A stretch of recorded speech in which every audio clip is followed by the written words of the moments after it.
We're filming this, in other words, to really then take it to a wider audience so that we affect 42,000 students that exist in the Archdiocese, and most especially those areas that, are more challenged. These things, right? So how do we deal with it? Do we cry? Do we get somebody supportive people or somebody that we trust and we talk to, and, we keep it bottled up inside of us, because eventually it will take a toll on us. Exactly. You understand? So it's okay to cry. You have to know that it is okay to have emotions and to cry and to have feelings and to let it out, right? But you see, when it reach a part where it's detrimental to yourself and these things, you have to know that is where it go. That is where it's taken a bad direction.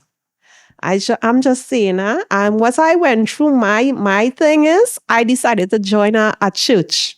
Okay. Where the church is my biggest supporter, and then I learned to just read God's word, listen to motivational speakers, because it's motivational speakers are people who went through things too, don't just think that they talk because they just here to talk. They went through things as well, so they might.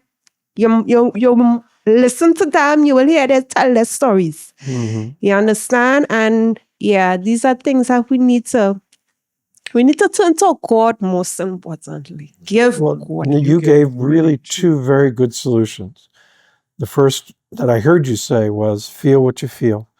And it's okay to feel what you feel and to really, be present to your own grief and your own work. So the first solution you gave is really important.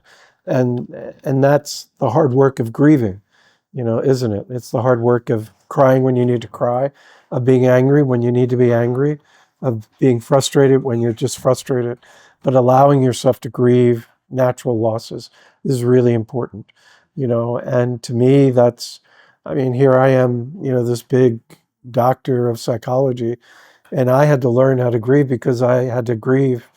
My mom died one year in 1992. And then 6 months later, I was in a really near-death, automobile accident. And then 6 months after that, my dad died. And then a year after that, my sister died. So I didn't know how to grieve. I didn't know what it meant to, really grieve and to go through that process.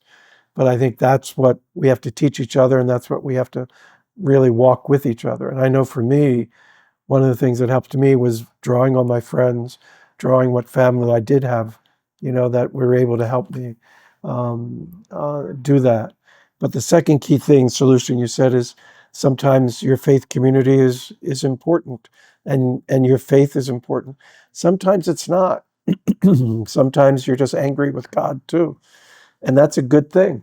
When you're angry with God, that means that He matters to you. And that it's okay to be angry with God, and it's okay, to bring your concerns to your faith community and things like that. What's that? Absolutely. There's an old Jewish expression where there's great despair, there's great passion.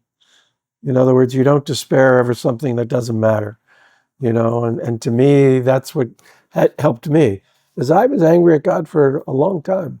I was like, how could you do this? How could this happen? But I realized that ultimately my anger was about wanting something different and needing something different. What other solutions have helped you all when you've been grieving, or what other solutions helped you when, you just were overwhelmed with the circumstances like what you're talking about? I always believe you need to trust the Lord. I always believe you have to trust the Lord. The Lord knows everything before it happened. He put our name in the book of life, and He wouldn't go and give somebody my information. People just go by this one and say this will happen to you and that will happen to you. I don't believe in superstitious or astrology, whatever they call it. Right. I just believe the Lord is in control and He don't give you more than you could handle. And you just have to know, you live day by day with the Lord, and you pray you need to pray in the morning and in the night. You need to do that. Pray. Because that is the only way most of the time you're going to get you with this life. You need to pray. You even need to teach your children how to pray. That what I think how we have to get you with more Good. lessons. That is my solution. Absolutely. And it have people, I just really say, that is born this certain way, they can't help it.